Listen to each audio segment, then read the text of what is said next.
कधीच नाही चुकणार तुमचे फेवरेट टीव्ही शोज झी5 सोबत, तेही एकदम फ्री। नेत्रा, मला त्रास होत नसेल का ग? जरी इंद्राणी माझी सावत्र बहीण असली तरी त्यांच्याबद्दल मला आपुलकी वाटते, तुला माहिती आहे। पण 7 वर्ष झाली नेत्रा, त्यांना होणारा हा त्रास आपण नाही बघू शकत, नाही सहन करू शकत। आणि जरा विचार करा ना, त्यांना किती त्रास होत असेल। मला असं वाटलं की हे सगळं थांबावं, त्याला का म्हणून शिक्षा भोगायला लावायची। बाबा, म्हणून काय मारून टाकायचं त्यांना, खून करायचं त्यांचं?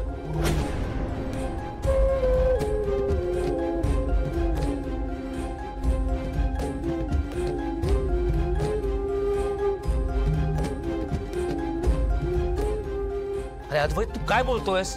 एक व्यक्ती गेली 7 वर्ष मृत्यूशी झुंज देते आणि आपण एक बटन बंद करून तिला मारून टाकायचं म्हणजे खूनच ना? अद्वैत, बाबा, मला व्यवस्थित कळतंय मी काय बोलतोय ते, तुम्ही प्लीज समजून घ्या।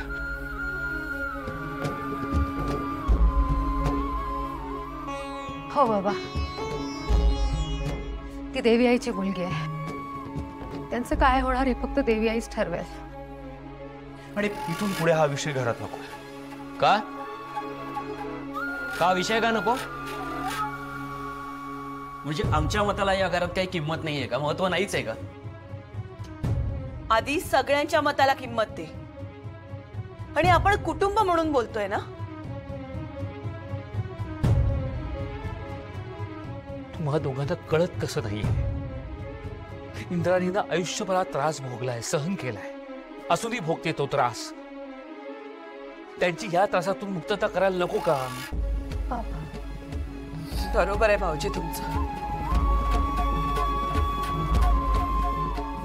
इंद्राणी ताईंना निदान सुखाने श्वास तरी सोडू दे। मला पण पटतंय, आपण व्हेंटिलेटर काढायला हवं। हे बघा, मला माहिती आहे आपल्या सगळ्यांचाच इंद्राणी आत्यावर जीव आहे, आणि म्हणूनच सांगतोय आपण त्यांची या त्रासातून सुटका करूया ना, त्यांना प्रेमाचा निरोप देऊया। आणि आपण एवढे चमत्कार पाहिलेत, समजा असं झालं की आपण व्हेंटिलेटर काढला आणि काहीतरी पॉझिटिव्ह घडलं तर, इंद्राणी आत्या बऱ्या झाल्या तर, हा विचार का नाही करत आहोत आपण? तेजस, तुलाही माहितीये हे शक्य नाहीये। अद्वैत भाईजी, नेत्रा, 7 वर्ष झाली आपण इकडे मस्त लाईफ जगतोय, आणि तिकडे आत्या सासूमा आजारी पडून आहोत।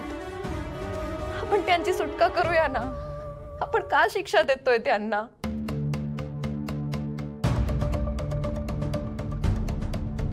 मला हे पटत नाहीये। नाही, मला माहितीये मी लहान आहे सगळ्यांपेक्षा, पण मला असं वाटतं की आपण इतकी वर्ष वाट बघितली ना, आणखी थोडी वाट बघूया। व्हेंटिलेटर नको काढायला।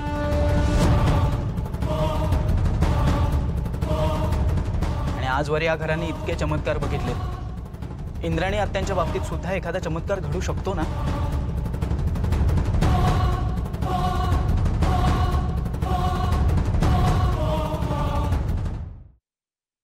सही है, मुझे भी ऐसे लगता है कि आप जो डिसीजन ले रहे हैं म्हणजे असा निर्णय नको घ्यायला, वाट बघायला हवी।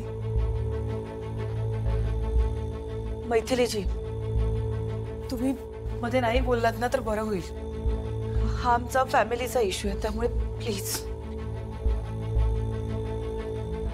प्लीज तुम्ही नका बोलू।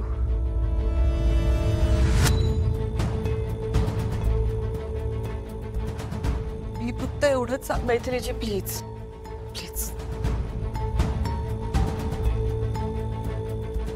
आणि नेत्रा, तू प्लीज एकदा नीट विचार कर आम्ही काय बोलतोय ते। काकू, इंद्राणी आत्यांचे उपकार आहेत आपल्यावर, तुम्ही सगळे विसरताय का? नाही नेत्रा, इंद्राणी ताईंचे उपकार आम्ही नाही विसरले आणि कधी विसरणारही नाही। पण काय ना, तू यांना घरात घेऊन इंद्राणी ताईंचे उपकार विसरलीस।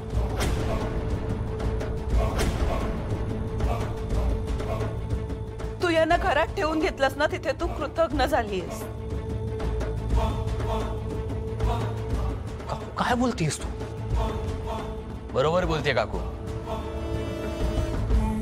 एवढी वर्ष आम्ही सहन केलं, पण आता ही बाई जर आपल्या फॅमिली इश्यू मध्ये बोलणार असेल ना, तर आम्ही शांत नाही राहणार आणि आम्ही ऐकूनही नाही घेणार. नेत्रा, आता बस जरा. चित्र, आम्हाला काय म्हणायचं ना, एकदा विचार करा तुम्ही त्याचा. समजा तेजस म्हणतोय तसं झालं आणि खरंच तसंच व्हावं. देव खरं आणि त्यांचं व्हेंटिलेटर काढल्यानंतर चमत्कार घडला आणि त्या बऱ्या होऊन घरी आल्यावर घरी त्यांना ह्या दिसल्या, त्या कशा रिॲक्ट होतील? म्हणजे त्यांना आता जो त्रास होतो ना, त्याच्यापेक्षा जास्त त्रास होईल तेव्हा. ज्या बाईने त्यांची ही अवस्था केली, तिलाच नेत्राने घरात ठेवून घेतले.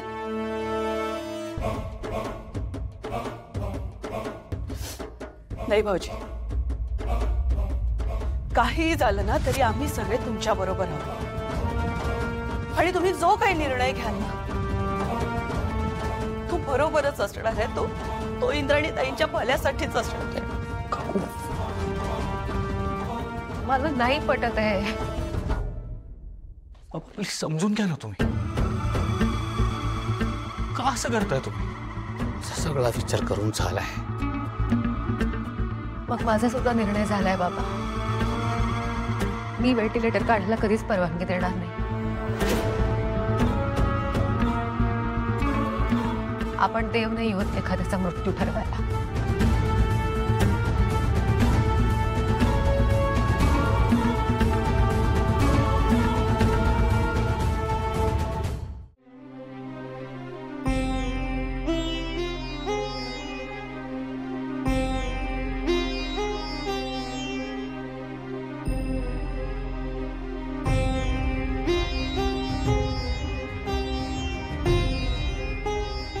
कसं बोलताय सगळे? असा कसा निर्णय घेऊ शकतात ते? व्हेंटिलेटर काढायचं बोलूच कसे शकतात सगळे? मला कळत नाहीये. तर ऐक, शांत हो. आता लगेच कोणी काही करणार नाहीये. शांत हो प्लीज. मला एक गोष्ट कळत नाही, हा विचारच कसा येतो त्यांच्या मनात? हे सगळं संकेताप्रमाणे होतंय. ईशाला संकेत आला होता ब्रिज पडणार, ब्रिज पडला. तिला आज सकाळी संकेत आला होता की कोणाच्या तरी चेहऱ्यावरचा मास्क काढला जातोय. तुम्हाला कळतंय ना, हा संकेत इंद्राणी आत्यांबाबतचाच होता. आपण काही करून हे थांबायचंय. काही करून आपण थांबायचंय. मित्रा, मला कळतंय सगळं. आपण हे सगळं थांबवायला हवं, पण आता घरात कोणीच काही ऐकण्याच्या मनस्थितीत नाहीये. मुळात मला हे कळत नाहीये, बाबा हा प्रश्न घेऊन घरी आलेच का? त्यांनी डॉक्टरांना तिकडच्या तिकडे सगळं सांगायला हवं. आता बघितलं ना मैथिली मावशींची कसं वागले ते.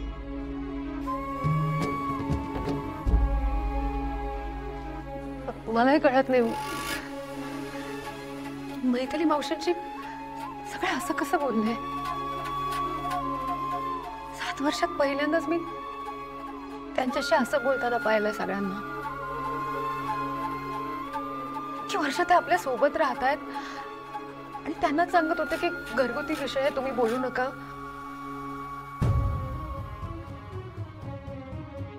असं तर नाहीये ना की कोणीच मैथिली मावशीनं मनापासून स्वीकारलं नाहीये. सगळं आपल्याला दाखवायला म्हणून इतकी वर्ष. झी5 ॲप डाउनलोड करा आणि पहा सर्व एपिसोड्स एकदम फ्री.